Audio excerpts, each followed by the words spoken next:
जब भी सर्दी का मौसम शुरू हो जाता है, मेरे घर में गुड़ और मूंगफली खाना बहुत ज़्यादा पसंद किया जाता है। गुड़ और मूंगफल से बनाई गई सभी चीज़ें मेरे घर वालों को बहुत ही ज़्यादा पसंद आती है। अब जैसे कि मार्केट में अच्छी क्वालिटी का गुड़ भी आने लगा है और मूंगफलियाँ वगैरह भी आने लगी है। आज हम मार्केट गए थे ना ग्रोसरी का सामान लेने के लिए, तो बस वहीं पे मेरे हस्बैंड को याद आया कि मूंगफली ले ले और इसकी मतलब चिक्कियाँ वगैरह बना देना। तो यहाँ पर मैं 1 किलो की जितनी मूंगफली लेके आई थी और ये छिलका उतरी हुई मूंगफली है। अगर इस तरीके की मूंगफली मिल जाती है ना हमें, तो हमारा बहुत सारा काम ना मतलब आसान हो जाता है। मूंगफली को भूनना होता है, फिर उसका छिलका उतारना होता है ना, काफ़ी टाइम लग जाता है।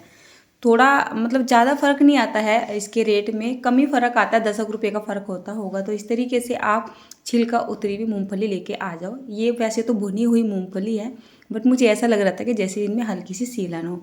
मैंने इनको कढ़ाई में डाल के करीब 3 से 4 मिनट के लिए सेक सा लिया है, ताकि अच्छे से क्रिस्पी हो जाए। ये मूंगफली क्रिस्पी होंगी तभी चिक्कियाँ खाने में ज़्यादा मज़ा आता है। इनको हल्का सा ठंडा होने देते हैं। यहाँ पर मैं ले रही हूँ 400 ग्राम के जितना गुड़। मार्केट में अच्छी क्वालिटी का गुड़ आने लगा है, तो जितनी हमने यहाँ पर मूंगफली का इस्तेमाल किया है, इतना ही हम मीठे का इस्तेमाल भी करेंगे। तो फिलहाल मैं आपको बता रही हूँ, हमें यहाँ पर 400 ग्राम के जितना गुड़ ले लेना है। इसको इस तरीके से छोटे छोटे टुकड़ों में कट कर लेना है। जब इसको थोड़ा छोटा छोटा कट कर लिया जाता है, तो एक चाशनी बनाई जाती है, तो वो कम टाइम में बन जाती है जल्दी से। साबुत गुड़ डाल देते हैं तो बहुत ज़्यादा टाइम लग जाता है। पानी वानी हमें यहाँ पे डालना नहीं है, तो अच्छा रहेगा आप गुड़ को इस तरीके से कट कर ले। आगे हमें बिल्कुल भी टाइम नहीं मिलने वाला है, तो जहाँ पर हमें चिक्कियों को बनाना है वो बर्तन सेट करते हैं। मैंने ये चॉपिंग बोर्ड ले लिया है, इस पर घी डाल के इसको अच्छे से रब कर लिया है। साथ में ये बेलन लिया है, क्योंकि इसका भी इस्तेमाल होने वाला है, तो इसको मैंने घी से अच्छे से रगड़ से लिया है। अब इसको साइड में रख देते हैं और आगे का काम कर लेते हैं। वापस से मैंने यहाँ पर ये कढ़ाई रख दी है और इसमें डाल दिया करीब 1 चम्मच के जितना घी। घी हल्का सा गर्म होता है, यहाँ पर ये गुड़ डाल देंगे, साथ ही साथ 100 ग्राम की जितनी चीनी डालेंगे। जब भी हम चिक्कियों में हल्का सा चीनी का जो मीठापन होता है वो लगा देते हैं, तो चिक्की बहुत ही ज़्यादा एकदम क्रिस्पी सी बनती है, मतलब जैसे मार्केट में आती है। अब हमें यहाँ पर थोड़ा सा पेशेंस को रखते हुए इसको कम से कम 15 से 16 मिनट के लिए या फिर 20 मिनट तक पकाते रहना है, जब तक यहाँ पर एक बढ़िया सी तार वाली चाशनी ना बन जाए और साथ ही साथ यहाँ पर चीनी वगैरह गुड़ वगैरह अच्छे से ना घुल जाए। इसको आप बीच बीच में चलाते रहिए। साइड में कुछ काम कर रहे हो तो आप काम भी कर सकते हो, बट इसको चलाने पे कुछ ज़्यादा ध्यान रखो। तो इसको हमें क्या करना है, जैसे मैंने यहाँ पर इसको डाल दिया है, मुझे थोड़ा सा जल्दी थी, शाम का मैं खाना बना रही थी, चीनी को घुलने में टाइम लग रहा था, तो मैंने यहाँ पर थोड़ा सा पानी डाल दिया था। पानी डालने से क्या होगा, जो चीनी है ना वो जल्दी से मेल्ट होनी शुरू हो जाएगी। बाकी अगर आपके पास टाइम है ना, तो आप यहाँ पर पानी मत डालिएगा। कम से कम आप इसको 17 से 18 मिनट या 20 मिनट तक ना गैस का फ्लेम एकदम धीमा करके पकाते रहिएगा। चीनी अपने आप से ही जम जाती है, एकदम क्रिस्टलाइज सी हो जाती है ना, मतलब जम ही जाती है एक तरीके से। आप देख सकते हो जो चाशनी है ना हमारी लगभग में बन के तैयारी हो चुकी है। अब आपको यहाँ पर बहुत ज़्यादा ध्यान रखना होगा। अब चाशनी को चेक करना है, उसके लिए आपको एक बाउल में पानी ले लेना है और थोड़ा सा जो ये चाशनी का हिस्सा है पानी के अंदर डाल देना है। तो आप ध्यान से देखिएगा, अगर आप परफेक्ट चिक्कियाँ बनाना चाहते हैं या आप बहुत बार ट्राई कर चुके हैं, आपसे बनती नहीं है, तो ये वाला जो पार्ट होता है ना, ये बहुत ही ज़्यादा एक इम्पोर्टेंट होता है। ऐसा बोल सकते हो, जो चाशनी होती है ना हमारी चिक्कियों में एक मेन रोल निभाती है ना। तो थोड़ी सी ड्रॉप जैसे मैंने वहाँ पे डाल दी है। वैसे तो लगभग में यहाँ पर चाशनी तैयार सी ही हो चुकी है, उसमें लालपन भी आपको दिखाई दे रहा है, लेकिन फिर भी चाशनी को 1-2 बार मैं आपको चेक करके दिखाती हूँ। तो जो चाशनी है ना कढ़ाई में तो ऐसी लग रही है मानो ये जमने वाली कंसिस्टेंसी में जा चुकी हो। जैसे ही मैंने यहाँ पर चाशनी को चेक किया, तो अभी इसमें काफ़ी ना तार सा खिंच रहा है, एक चिपचिपापन बहुत ज़्यादा महसूस दे रहा है, तो ये नहीं होना चाहिए। ये चाशनी बहुत जल्दी जल्दी से बन जाती है। आप इसको 30 से 40 सेकंड के लिए पकाइए। फिर से बाउल में पानी लीजिए, फिर से थोड़ी सी चाशनी यहाँ पर डालिए और फटाफट से इसको चेक करिए। आपको बिल्कुल भी देरी नहीं करनी है, बहुत ध्यान से, बहुत थोड़ा तेज़ी से इस काम को करना है। यहाँ पर आप देख सकते हैं जो हमारी चाशनी है ना वो अब ऐसी हो रही है कि टूट रही है। जैसे मैं उसको खींच रही हूँ ना, तो ये टूट रही है। आपको ऐसा लगेगा भी चाशनी तैयार नहीं है। अब आप यहाँ पर देखिए, चाशनी को मैं चेक कर रही हूँ, इसमें टाइम लग रहा है और नीचे गैस ऑन है, तो उसमें ऑटोमेटिकली जो चाशनी है ना हमारी जमने वाली कंसिस्टेंसी में जाती रह रही है। बस यहीं तक ही आपको करना है। अब आपको क्या करना है, गैस का फ्लेम एकदम धीमा कर देना है, एकदम लो कर देना है और तैयार की गई ये मूंगफली यहाँ पर डाल देनी है। ये प्रोसेस सबसे ज़्यादा जल्दी करना होता है, नहीं तो जो चिक्कियाँ है ना यहीं पे जम जाएंगी, या तो फट सी जाएंगी या फिर जम जाएंगी। तो फटाफट से इसको उल्टा सीधा सा आप मिक्स कीजिए। तो जिस बर्तन को हमने पहले से ही ग्रीस करके रखा हुआ है उसमें इनको फटाफट से डाल देते हैं और फटाफट से इसको फैला भी देते हैं। मैं यहाँ पर चाह रही थी कि एकदम मार्केट स्टाइल में चिक्कियाँ बनाऊँ, एकदम पतली पतली सी आती है ना, 1-1 रुपये के जो पीस आते हैं, एकदम पतली पतली बनाऊँ। लेकिन मेरा जो ये मिश्रण है ना काफ़ी सारा हो चुका था, चॉपिंग बोर्ड मेरा कुछ छोटा पड़ चुका था। फिर मैंने इसको ही थोड़ा सा बस सेफ्टी से फैला दिया।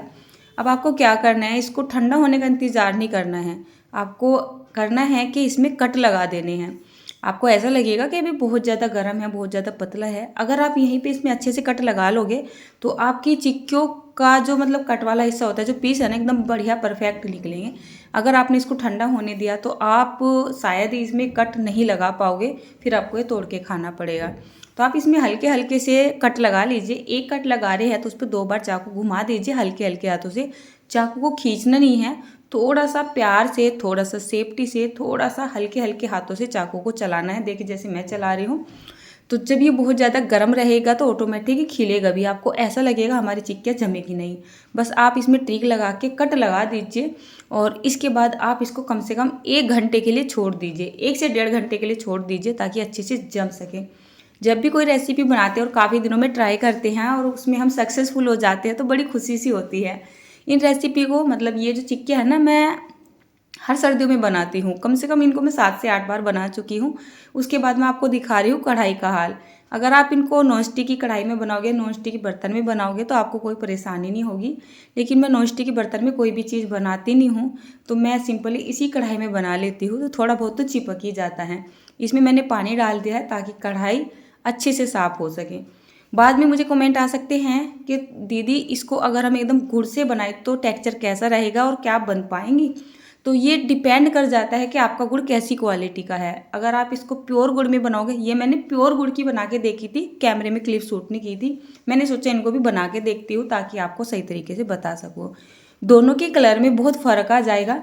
जिस चिक्कियों को हमने चीनी डाल के बनाया है वो लाइट रहेंगी, एकदम प्योर गुड़ से बनाई गई चिक्की थोड़ी डार्क रहेंगी और जमने में भी काफ़ी आसानी रहती है वैसे तो। लेकिन जो असली टेस्ट आता है ना वो आता है हल्का सा चीनी डालने के बाद ही। अच्छी ये भी लगती है, अच्छे से ये भी बन गई हैं। गुड़, अगर हम एकदम प्योर गुड़ में इन चिक्कियों को बनाते हैं तो कितनी बार ऐसे भी फेल हो जाती है। वो गलती आपकी नहीं होती है, वो गुड़ की गलती होती है। कितनी बार गुड़ अच्छी क्वालिटी का नहीं आता है ना, तो वो जमने में दिक्कत कर जाता है, बहुत बार ऐसा हो जाता है। तो अगर आप यहाँ पर थोड़ा सा चीनी वगैरह डाल के इसको बना लोगे ना तो ऑटोमेटिक वो एकदम जमने वाली कंसिस्टेंसी में एकदम परफेक्ट तरीके से जाएगा। अब देखिए, जब तक 5 से 7 मिनट का ही टाइम लगा था गुड़ वाली चिक्कियाँ बनाने में, जब तक कि मैंने इनको छोड़ा था। फिलहाल तो मैं आपको ये दिखा रही हूँ, दोनों के कलर में इतना फ़र्क आ जाता है। अभी एक चीज़ और भी बताऊँगी, जब भी आप इस तरीके की चिक्कियाँ बनाओ ना तो आपको इसी तरीके का कोई बर्तन ले लेना है, मतलब चॉपिंग बोर्ड ले लो या पत्थर का कोई भी किचन काउंटर का इस्तेमाल कर लो आप। कुछ इस तरीके से करना है, उसको घी वगैरह ज़रूर लगा लो, है ना, सेफ्टी रहती है इनको उतारने में। अब मैं आपको यहाँ पर करीब आधा घंटे के बाद ही दिखा रही हूँ इनका टेक्सचर। और मैं ये भी सोच रही हूँ कि अभी मेरा थंबनेल बनना रह रहा है तो मैं आपको एकदम फ्रेश पीस ना दिखाऊँ। बीच के फ्रेश होते हैं और जो किनारे के पीस होते हैं ना थोड़े आड़े टेढ़े से हो जाते हैं अगर किसी बर्तन में नहीं होते हैं।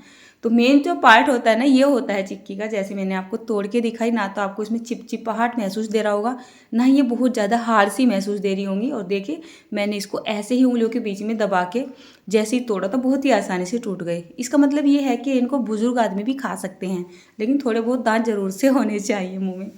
चॉपिंग बोर्ड के ऊपर से तो ये चिक्कियाँ बहुत ही आसानी से उतर चुकी थी। अब मैं आपको ये दिखाती हूँ कि मैंने जैसे गुड़ वाली चिक्कियाँ जमाई थी तो जल्दबाजी में मैंने प्लेट के अंदर घी लगा दिया था। घी मैंने यहाँ पर भी लगाया था। अब जैसे ही इसमें घी लगा दिया था ना और मैंने इसमें चिक्कियाँ को जमा दी थी, मैं सोच रही थी इसमें भी बहुत ही आसानी से उतर जाएगी, लेकिन ये उतरने में काफ़ी दिक्कत कर रही थी। अभी किनारे पे से अच्छे से ये सेट नहीं हुआ है, अभी इसको ठंडा होने देते हैं और उसके बाद इन चिक्कियों को उतारेंगे। तो देखिए अभी हल्का सा ठंडा हो चुका है, बहुत ज़्यादा ठंडा नहीं हुआ है, हल्का ठंडा हो चुका है। मैं सोच रही थी इसको हल्का सा गर्म ही उतार लेती हूँ ताकि ये चिक्कियाँ आसानी से उतर जाए। इनको उतारने में बहुत दिक्कत आ रही थी। चिक्कियाँ तो एकदम परफेक्ट बन चुकी थी। स्टील के बर्तन में जब मैंने इनको सेट किया तो ये उतरने में बड़ी दिक्कत कर रही थी। बाकी जैसे तैसे करके उतर तो गई थी। बाकी इनका टेस्ट और टेक्सचर भी लाजवाब ही हो गया था, मतलब बहुत ही बढ़िया हो रहा था। इनका कलर अट्रैक्टिव था वैसे, मतलब डार्क कलर का होता है तो थोड़ा अट्रैक्टिव लग रहा था, अच्छा लग रहा था। बट जैसे मैंने आपको ये तोड़ के दिखाई है ना, तो इसमें भी कोई कमी नहीं थी। ये कभी कभी अच्छी नहीं बनेगी, जैसे कि मैंने आपको पहले बताया, अगर गुड़ अच्छी क्वालिटी का नहीं होगा तो ये चिक्की आपकी अच्छी नहीं बनेगी। चाहे मैं इसको कितने भी छोटे टुकड़ों में तोड़ लूँ, बिल्कुल परफेक्ट ही बनी है ना। तो दोनों ही तरीके से मैंने आपको ये चिक्कियाँ बना के दिखा दी है। गुड़ वाली तो ऐसे तो बनाई नहीं है मतलब, लेकिन हाँ मेथड सेम ही होता है, चाशनी इसी तरीके से पकानी होती है। यहाँ पर केवल मैंने आपको कलर दिखाया है। अब करीब करीब 1 घंटे का टाइम हो चुका है और यहाँ पर गुड़ चीनी वाली चिक्कियाँ आप देख ही सकते हैं कितनी बढ़िया, कितनी शानदार बन के तैयार हुई है। अब आप इनको एक लंबे समय के लिए स्टोर भी कर सकते हो। बस कोई भी एयर टाइट डब्बा ले लीजिए और उसमें भर के रख लीजिए, 1.5-2 महीना बिल्कुल भी ख़राब नहीं होंगी। अब मैं आपको बताती हूँ ये चिक्कियाँ मेरे घर में स्पेशली क्यों बनाई गई हैं। स्पेशली बनाई गई है हमारे भगवान जी के भोग के लिए। मंदिर में जैसे भोग जाता है ना, प्रसाद जाता है, तो एक ही तरीके की चीज़ें रख रख के बोर से हो चुके हैं। तो बच्चों के पापा बोल रहे थे और बच्चे बोल रहे थे कि भोग के लिए कुछ अलग सी रेसिपी या मिठाई बना दो जो लंबे समय तक सही रह सके, उसमें स्मेल ना हो। तो मुझे इससे अच्छा ऑप्शन कुछ भी नहीं लगा था। ये हमारी श्री जी का भोग है।